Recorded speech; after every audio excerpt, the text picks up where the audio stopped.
tres de las ciudades más icónicas de Europa: Roma, París y Londres. Tres incidentes que a primera vista pueden parecer completamente aislados. Sí, totalmente. Y en el centro de todo este entramado, bueno, algunas de las obras maestras más valiosas de la historia del arte que literalmente de la noche a la mañana se desvanecen en el aire. Es que es fascinante. Vamos a desglosar todo esto a fondo, porque los documentos que tenemos sobre la mesa para el análisis de hoy no relatan una simple historia de ladrones de guante blanco. No es el típico robo de película de atracos. Para nada. Estamos ante un rompecabezas monumental, una conspiración a gran escala que de verdad nos obliga a replantearnos absolutamente todo lo que queremos saber sobre este mundo tan hermético que es el mercado del arte. Bueno, el material que estamos analizando en esta inversión profunda, que viene extraído de la obra El ladrón de arte de Noah Charney, nos presenta un escenario espectacular. Un escenario donde, digamos, el mercado elitista, el crimen organizado y la historia de la humanidad colisionan de una manera brutal. Exacto. Y el objetivo de nuestro recorrido hoy no es quedarnos en la anécdota, en la superficie de un crimen llamativo. Se trata de entender las mecánicas ocultas de este universo, porque en el mundo del arte de tan alto nivel, la ingenuidad se paga muy cara, y la estética es muy a menudo una tapadera para el poder. Totalmente de acuerdo. De hecho, hay una regla de oro en estos textos que me parece vital para todo lo que vamos a discutir. Es la diferencia fundamental entre el simple acto de ver y el arte de mirar. Me parece un punto de partida perfecto. Hay que mirar las grietas del sistema. Y a ver, para empezar a buscar esas grietas, la historia nos sitúa en una cálida e insomne noche romana, concretamente en el barrio del Trastevere. Un lugar precioso, por cierto. Precioso, sí. Pues en la pequeña iglesia barroca de Santa Juliana, el pobre padre amoroso está a punto de enfrentarse a una auténtica pesadilla. Fíjate que a las 3:15 de la madrugada, la estruendosa alarma de seguridad de la iglesia lo arranca de la cama.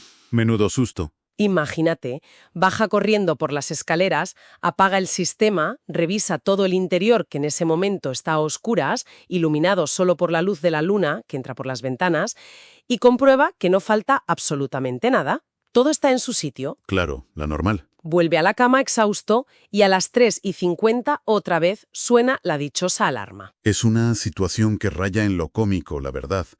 Sobre todo porque los textos describen cómo este sacerdote, en su desesperación a las 4 de la mañana, llega a considerar si este tormento nocturno es un castigo divino. ¿Un castigo divino? ¿Por qué?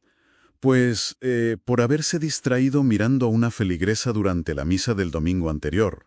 Madre mía. Es un detalle menor, sí, pero refleja muy bien cómo la mente humana busca explicaciones irracionales cuando se enfrenta a algo completamente inesperado. Desde luego. Y tras esa segunda falsa alarma, el padre amoroso toma una decisión que va a cambiar el curso de la historia. Apaga el sistema por completo. Gran error. Un error fatal. Él está convencido de que es un cortocircuito o un fallo técnico, así que decide ignorarlo para poder dormir un poco.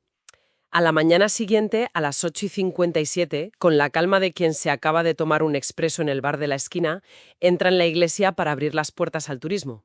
Y ahí es cuando ocurre. Camina hacia el altar y lanza un grito que resuena en toda la nave.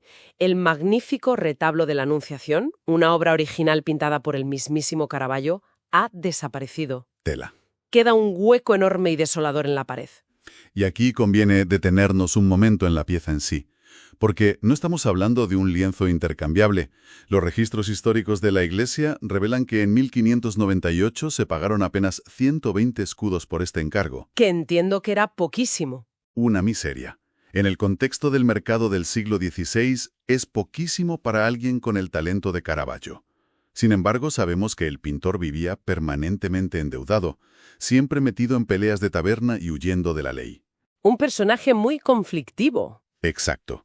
Necesitaba liquidez inmediata, y esa urgencia económica dictó la propia composición del cuadro. Ese detalle me dejó alucinada al leer los apuntes. Porque la obra rompe todas las reglas no escritas de la pintura religiosa tradicional. Si pensamos en cualquier anunciación clásica, normalmente la Virgen María está de frente. Sí, con una actitud de sumisión, recibiendo dócilmente la noticia del ángel. Eso es. Pero Caravaggio, en un acto de pura rebeldía o a lo mejor de pura prisa, pinta a María dándole la espalda al espectador. Solo vemos su rostro de perfil, girado bruscamente hacia el arcángel San Gabriel, y la mirada que se cruzan no transmite esa devoción celestial a la que estamos tan acostumbrados. Para nada. Tiene una tensión inusual, muy terrenal, diría que casi erótica.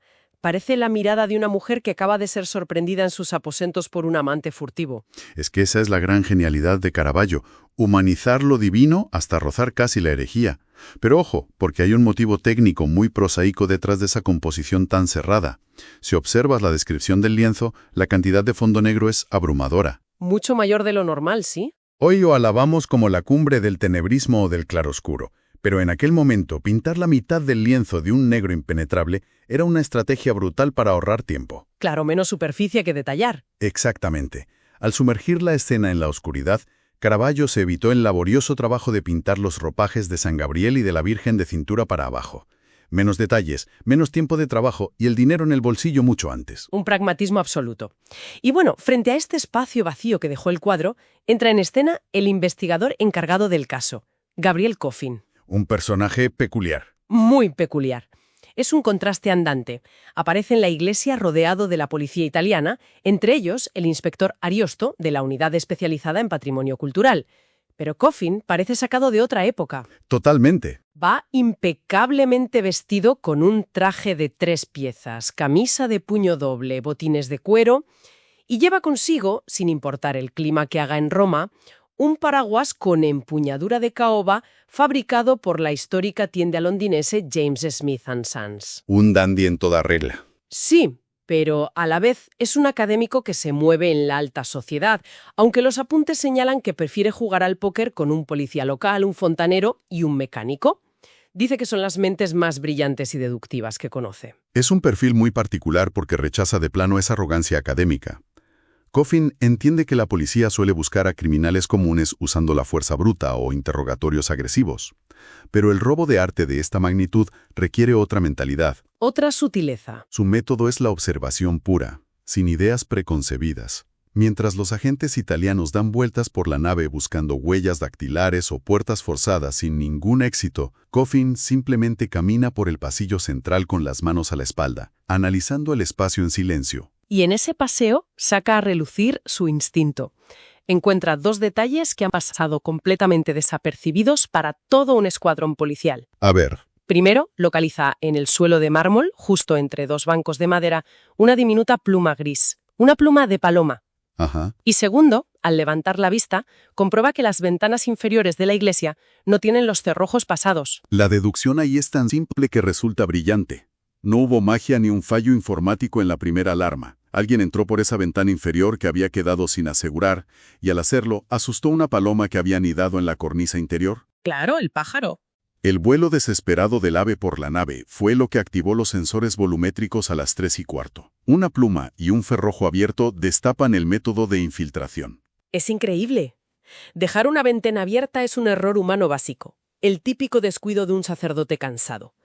Pero la gran pregunta es, ¿qué pasa cuando la obra de arte está protegida por la tecnología más puntera del planeta, rodeada de sensores en una cámara subterránea inexpugnable?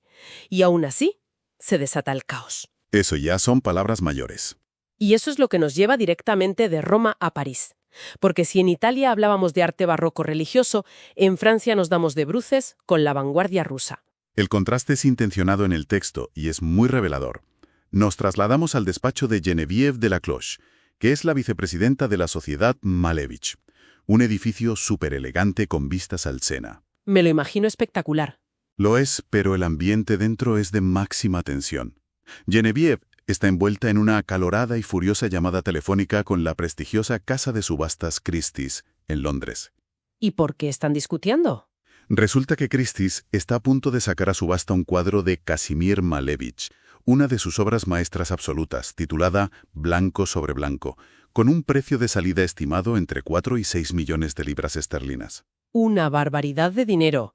Pero el problema real, y la razón por la que Geneviève está a punto de perder los nervios, es que ella afirma categóricamente que el cuadro que Christie's tiene en su catálogo es una falsificación. Exacto. ¿Y en qué se basa para decirlo con tanta seguridad?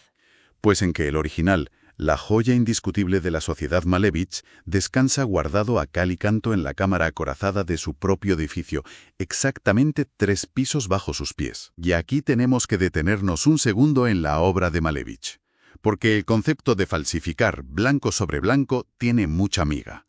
No estamos ante un paisaje o un retrato detallado.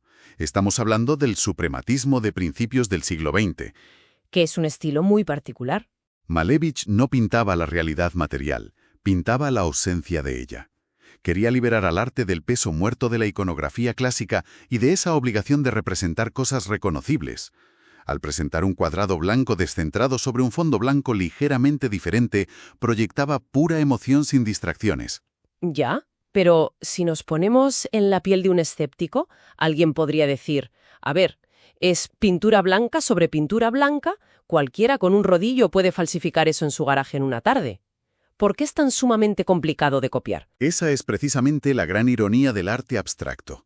Como no hay formas clásicas detrás de las que esconderse, la técnica desnuda es lo único que queda visible. Claro. La pincelada exacta de Malevich, la presión de la espátula, la textura del óleo seco, la manera en que los pigmentos blancos de esa época específica, que estaban hechos a base de plomo o zinc, reaccionan a la luz 100 años después. Todo eso crea una huella dactilar microscópica. Es único.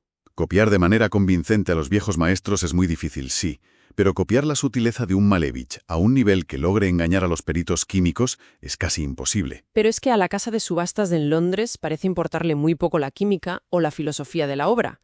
El experto de Christie se defiende argumentando que la procedencia del cuadro, es decir, todo el historial documentado de propietarios anteriores, facturas, sellos, es impecable.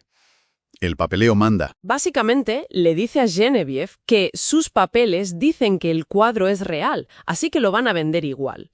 Y esto nos introduce de lleno en la economía más oscura del mercado del arte, que a veces opera bajo una moralidad verdaderamente retorcida. Los documentos que manejamos hoy mencionan un caso histórico real para ilustrar esto: el escándalo del Museo Getty. Un caso famosísimo. Años atrás, el museo adquirió a un precio desorbitado una serie de dibujos antiguos y un famoso Kuros, una estatua griega. Y cuando un experto externo, después de un análisis detallado, denunció que las obras eran en realidad falsificaciones modernas, el museo no inició ninguna cruzada por descubrir la verdad. ¿Qué hicieron? En su lugar, despidieron al experto. Pero vamos a ver, ¿me estás diciendo que a una institución de prestigio internacional le sale más rentable abrazar una mentira y destruir la carrera de un académico que admitir que se han equivocado? Desde el punto de vista puramente financiero, sin ninguna duda. Descubrir una falsificación de alto nivel es un juego donde todos los implicados pierden. Explícame eso. Si el engaño se hace público, la casa de subastas pierde una comisión millonaria y, peor aún, se pone en duda la competencia de sus tasadores. El coleccionista que invirtió millones descubre que su patrimonio es papel mojado. Y el mercado global de ese artista sufre un colapso de confianza brutal. Es una reacción en cadena. Por tanto, todo el ecosistema prefiere el silencio. Prefieren la fe ciega en el papeleo y mirar hacia otro lado. La verdad científica suele ser un muy mal negocio en el mundo del arte. Es verdaderamente escalofriante ver cómo el valor del arte se sostiene tantas veces sobre una ilusión compartida. Así que volviendo a París, Genevieve, que está acorralada por esta burocracia, decide que tiene que cortar por lo sano. Baja a la cámara acorazada para verificar el original con sus propios ojos. Y ojo al nivel de seguridad. Sí, porque el sistema de seguridad que se describe es casi de ciencia ficción. Una pesada puerta de acero pulido, una llave especial troquelada y un código de acceso de 10 dígitos, que ella es la única persona en el mundo que conoce de memoria. Casi nada. Entra en esa sala fría que parece el servidor central de un banco, llena de enormes paneles metálicos que se desplazan sobre unos rieles en el suelo. Empuja las pesadas estructuras para hacer hueco y llegar al estante exacto donde debería estar el blanco sobre blanco. Y cuando mira, el cuadro ha desaparecido. El pánico en ese momento es absoluto. Y es en este punto tan crítico donde aparece la policía francesa, personificada en el inspector Jean-Jacques Bissot. Me encanta este personaje. El texto nos regala una descripción fabulosa que rebaja mucho la tensión con un toque casi de comedia. Bissot es un hombre corpulento que llega a la elegante sociedad Malevich sudando y resoplando. Viene directamente de un restaurante donde acababa de disfrutar de una cena copiosa, escandalosa y muy regada en vino a base de ostras y espárragos con un viejo amigo suyo. El pobre hombre estaba en la gloria. Estaba tan inmerso en las carcajadas y en la comida que ni siquiera sintió vibrar su teléfono móvil entre los pliegues de su abrigo cuando le notificaron el robo de una obra de 5 millones de euros. Es una imagen fantástica, la verdad.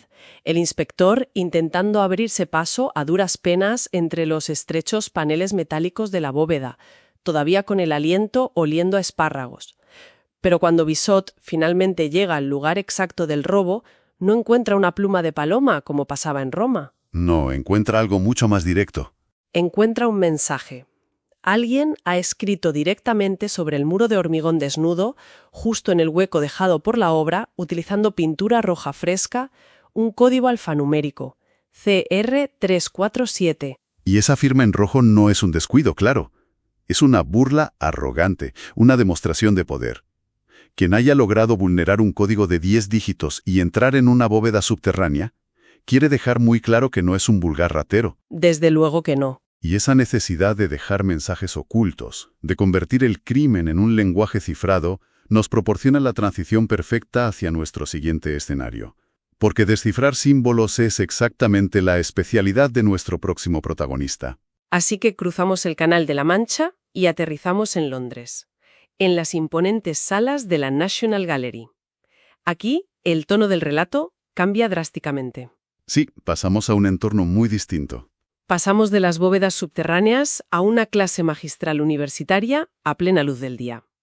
Conocemos al profesor Simon Barrow, un académico veterano, de pelo blanco y mejillas rubicundas, que camina rodeado de sus estudiantes. Barrow no les está enseñando a apreciar la belleza de una pincelada sin más. ¿Les está enseñando a leer? Exacto. Les enseña a leer la pintura, a traducir el código fuente de la historia del arte. Es que la lección sobre iconografía clásica que imparte Barrow es fascinante. Nos recuerda que el arte medieval y renacentista funcionaba en realidad como un libro abierto para una población que era mayoritariamente analfabeta. Claro, no sabían leer textos, pero sabían leer imágenes. Explica, por ejemplo, cómo identificar a los mártires cristianos basándose en un texto del siglo XIII conocido como la Leyenda Dorada. San Lorenzo, por ejemplo, nunca aparece solo. Siempre lleva una parrilla metálica, que es el instrumento de su tortura. Y contaba una anécdota macabra sobre eso, ¿verdad? Sí, según la ironía que cuenta Barrow, el santo, mientras lo asaban vivo, llegó a decirle a sus verdugos, «Dadme la vuelta, que ya estoy hecho por este lado». ¡Qué barbaridad! O San Sebastián, que invariablemente aparece representado como un aserico humano, completamente atravesado por flechas. Y lo interesante es que las lecciones de Barrow no se quedan solo en la teología o en las vidas de santos. Entran en la pura logística económica de la pintura antigua. Yo siempre había dado por sentado que el material más prohibitivo en un retablo medieval era el oro. Es lo que piensa todo el mundo. Barrow explica cómo se aplicaba el pan de oro. Unas láminas tan extremadamente finas que si el artesano respiraba un poco fuerte, salían volando por el taller. Tenían que frotar un cepillo de pelo de animal, de tejón o de ardilla, contra su propia cabeza o su ropa para generar electricidad estática. Física pura. Pura física aplicada en la Edad Media para poder levantar la lámina de oro de la mesa. Pero a pesar de todo este proceso tan delicado, resulta que el oro no era ni de lejos lo más caro. Para nada. El pigmento que realmente arruinaba a los mecenas era el azul ultramar. Se obtenía machacando lapislázuli, una piedra semipreciosa que solo se podía extraer de unas minas remotísimas en las montañas de Badashán, en lo que hoy es Afganistán. Una ruta comercial imposible. Imagina la logística. Transportar rocas a lomos de mulas a través de Asia Central hasta llegar a los talleres de Italia o de Flandes. Valía literalmente más que su peso en oro. ¡Qué locura! Por eso, cuando ves un cuadro medieval, el manto de la Virgen María casi siempre es de ese azul profundo. No era una elección puramente estética o espiritual, era la máxima demostración de riqueza, de poder y de inversión financiera por parte de la Iglesia o del noble que pagaba la obra. Es espectacular entender la pintura como si fuera un recibo de riqueza. Pero la verdadera joya de la corona de la clase de Barrow llega cuando detiene a sus alumnos frente al retrato del matrimonio Arnolfini. Obra maestra de Jan van Eyck. Fechado en 1434. El análisis que hace el profesor de esta obra es digno de una novela de espionaje. Todo en esa habitación, que parece una escena doméstica normal, tiene un doble fondo simbólico. Es que hay que entender primero la revolución tecnológica que supuso Van Eyck. Él perfeccionó el uso de la pintura al óleo. A diferencia del temple al huevo, que secaba casi al instante, el óleo secaba muy despacio. Lo que daba mucho margen de maniobra. Exacto.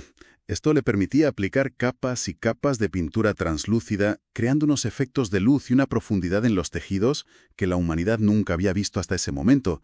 Y en cuanto a la simbología, Barrow la desmenuza a la perfección. Empezando por el perro. El perrito peludo a los pies de la pareja burguesa no es una mascota que pasaba por allí, es el símbolo tradicional de la fidelidad. Las naranjas que reposan sobre el mueble junto a la ventana no son un simple bodegón decorativo. Eran frutas carísimas importadas del sur, representando prosperidad económica y, a la vez, el estado de inocencia antes de la caída del hombre. Y el detalle de la lámpara de araña de latón que cuelga del techo es brutal. Tiene un solo cirio, una única vela encendida a plena luz del día. Barrow explica que en la tradición nupcial flamenca de la época, esa llama significaba que el matrimonio aún no se había consumado en el lecho. ¡Qué curioso! Era costumbre que los padres apagaran la vela cuando la pareja pasaba a la intimidad.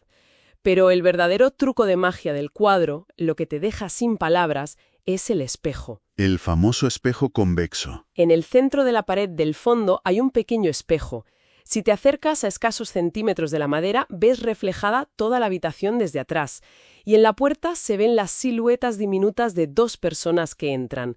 Una de ellas lleva un turbante rojo, el mismo que Van Eyck usaba para pintarse a sí mismo. Se retrató de incógnito. Y justo encima del espejo, una caligrafía muy elaborada en latín que reza: Johannes Van Eyck estuvo aquí. Claro, no es una simple firma artística, es un documento notarial en toda regla. Van Eyck se incluyó a sí mismo en el reflejo y en la escritura como testigo ocular y legal de un matrimonio civil que se estaba celebrando en el interior de una casa, no en una iglesia. Todo el cuadro es un inmenso y carísimo certificado de matrimonio pintado en óleo sobre tabla. Es una genialidad. Es brillante. Pero justo en la cúspide de esta iluminación académica, la brutalidad de la realidad interrumpe la escena de golpe. Barrow, mientras despide a sus alumnos en el museo, se da cuenta de que 3 hombres corpulentos, vestidos con trajes oscuros, llevan un rato siguiéndolo por las salas. ¡Qué tensión! Intenta escabullirse hacia la salida, pero lo acorralan en un pasillo. Siente la inconfundible y dura presión de un cañón metálico contra las costillas, disimulado por encima de la chaqueta. A plena luz del día. De la National Gallery lo obligan a subir a la parte trasera de un Land Rover negro y lo trasladan a un almacén industrial superlúgubre en las afueras de Londres. Lo meten en una especie de oficina insonorizada donde un jefe misterioso, sentado en la penumbra, le informa fríamente que necesitan su ayuda profesional. Esa violencia tan repentina destroza por completo la imagen romántica y sofisticada que solemos tener del robo de arte. Totalmente. Y surge una contradicción evidente en la historia. ¿Qué tipo de organización criminal tiene la delicadeza para falsificar un lienzo suprematista, la agilidad técnica para burlar las bóvedas en París y al mismo tiempo la brutalidad callejera para secuestrar a punta de pistola a un académico en el centro de Londres? No parece encajar. Para resolver esta disonancia, los textos nos llevan a Florencia. Allí nos reencontramos con el investigador Gabriel Coffin. Está impartiendo una conferencia ante un grupo de expertos en la histórica Villa Ittati. Y el tema central de su charla es precisamente la disección de la psicología del ladrón de arte. Y para ilustrar esto de forma práctica, Coffin utiliza el ejemplo más legendario de la historia criminal reciente: el robo al Museo Isabella Stewart Gardner de Boston en 1990. El gran robo del siglo. 2 hombres disfrazados de policías entraron de madrugada, ataron a los guardias en el sótano y se llevaron 13 obras valoradas en cientos de millones de dólares que a día de hoy jamás han aparecido. Coffin utiliza este caso real tan mediático para demoler los mitos de Hollywood. Explica que la inmensa mayoría de los robos de arte, más del 80%, son perpetrados por redes de crimen organizado. Para la mafia corsa, la camorra o los cárteles, un lienzo no tiene ningún valor estético. ¿Es dinero en efectivo? Es una ficha de casino. Es una mercancía de altísimo valor en un formato muy portátil. Roban un cuadro para usarlo como garantía colateral en grandes transacciones de drogas o de armas. Ahí no hay pasión por el arte, hay logística financiera pura y dura. Negocios. Pero Coffin advierte a su audiencia que hay una excepción a la regla, una anomalía muy peligrosa en este mundo. La figura del instigador privado. Ese concepto del instigador me pareció fascinante al leerlo. Coffin analiza el patrón del robo de Boston para explicarlo. Fíjate que los ladrones pasaron por delante de piezas de Rafael y Botticelli de valor incalculable, Que habrían sido facilísimas de vender. facilísimas en el mercado negro. Y en su lugar se ensañaron con obras muy específicas. Un cuadro de Vermeer, Tormentas en el mar de Rembrandt, unos bocetos muy particulares de Degas. Coffin sostiene que esta selección tan exquisita descarta a la mafia tradicional. Claro. Esto es el encargo directo de un coleccionista privado, obsesivo y con recursos ilimitados. El perfil psicológico que traza Coffin de este instigador es escalofriante por lo metódico que llega a ser. Suele ser un individuo de gran riqueza, que no busca liquidar la obra para sacar dinero, sino poseerla en absoluta exclusividad. A menudo, este instigador ha visitado el museo docenas de veces antes de ordenar el golpe. Tiene una fijación. Tiene una relación casi personal con la pieza. Para esta clase de mente criminal, robar la obra no es un acto de codicia vulgar. Es un acto de dominación y de amor retorcido. En palabras del propio Coffin, para el instigador, el atraco es un proceso de seducción violenta. Y sabiendo todo esto, sabiendo que el Caravaggio desaparecido en Roma encaja perfectamente en este perfil porque es demasiado famoso para venderlo, nadie en el mercado abierto lo tocaría sin quemarse, Coffin asume que un instigador lo tiene escondido en su sótano. Es la única explicación lógica. Así que vuelve a Roma y le suelta una bomba al inspector Ariosto. Le dice de frente que los métodos policiales tradicionales jamás van a encontrar a una persona así. La única manera de infiltrarse en ese mundo de coleccionistas canallas es utilizar a un igual. Combatir fuego con fuego. Necesitan a un ladrón de arte para pescar a un instigador. Y le pide a la policía que libere de la cárcel, bajo su custodia personal, a una mujer llamada Daniela Vallombroso. Un personaje que rompe todos los esquemas del delincuente habitual.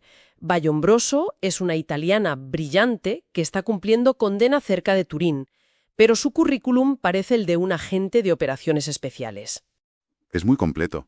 Es ingeniera, licenciada por la Universidad de Bolonia, domina 6 idiomas, es experta en capoeira y artes marciales.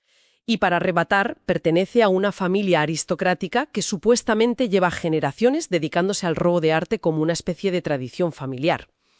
Todo queda en casa. Pero lo que convence a Coffin no son solo sus increíbles habilidades técnicas para burlar cajas fuertes, sino su motivación. Vallombroso no está en la cárcel por un error propio, sino porque un instigador rival le tendió una trampa para quitarla de en medio. Coffin juega la carta del honor entre ladrones y confía ciegamente en que su deseo visceral de venganza sea el motor para resolver el caso. La imagen con la que cierra esta sección narrativa es de pura tensión contenida. Vemos el sol brillante sobre los altos muros de la prisión de Turín. Las pesadas puertas se abren y sale Daniela Vallombroso, vestida completamente de negro, moviéndose con una agilidad felina. Coffin la está esperando. Apoyado en su coche con su eterno paraguas de caoba en la mano. Cuando él le pregunta simplemente ¿a dónde vamos?, ella le responde con una frialdad absoluta: a Londres, en busca de venganza. ¡Qué final de escena! Y en un montaje paralelo escalofriante, los documentos nos revelan que justo en ese preciso instante, a miles de kilómetros de distancia, en la oscuridad absoluta de un cuarto de contadores, en los sótanos de la casa de subastas Christie's en Londres... ¿Dónde está el Malevich? Exacto. Los sensores volumétricos y térmicos detectan un movimiento sutil en el pasillo, a pesar de que los monitores de seguridad en blanco y negro muestran una sala completamente vacía. ¿Alguien o algo ya está dentro? Este recorrido por los textos demuestra algo que me parece fundamental para quien nos escucha. La pintura, la escultura o los dibujos no son simplemente objetos decorativos diseñados para adornar las paredes de la burguesía. Desde luego que no. Son un lenguaje altamente codificado. Cada obra encapsula historia técnica, secretos comerciales de su época, conflictos teológicos y, por encima de todo, una ambición desmedida. Aprender a descifrar el arte, tal como insistía el profesor Barrow en su clase, es en realidad aprender a leer la naturaleza humana. Una naturaleza muy compleja. Las mismas pasiones oscuras que llevan a un magnate a pujar millones de euros por un lienzo en una sala de subastas rodeada de champán, son exactamente las mismas pasiones, llevadas al extremo, que empujan a otro individuo a orquestar el secuestro de un académico y el asalto a una bóveda blindada solo para poseer la belleza en solitario. Ha sido un viaje vertiginoso. Hemos desempacado cómo un simple descuido y una pluma de paloma en Roma desencadenan una investigación internacional. Cómo un código críptico pintado en rojo en una bóveda de París desafía la propia existencia de la verdad en el mercado del arte. Así es. Y cómo la violencia de un secuestro a plena luz del día en Londres y la mente calculadora de una ingeniera y ladrona italiana convergen para intentar detener a un coleccionista fantasma. El arte, claramente, mueve los hilos del mundo de formas muchísimo más peligrosas de lo que los catálogos de los museos nos quieren hacer creer. Sin duda alguna.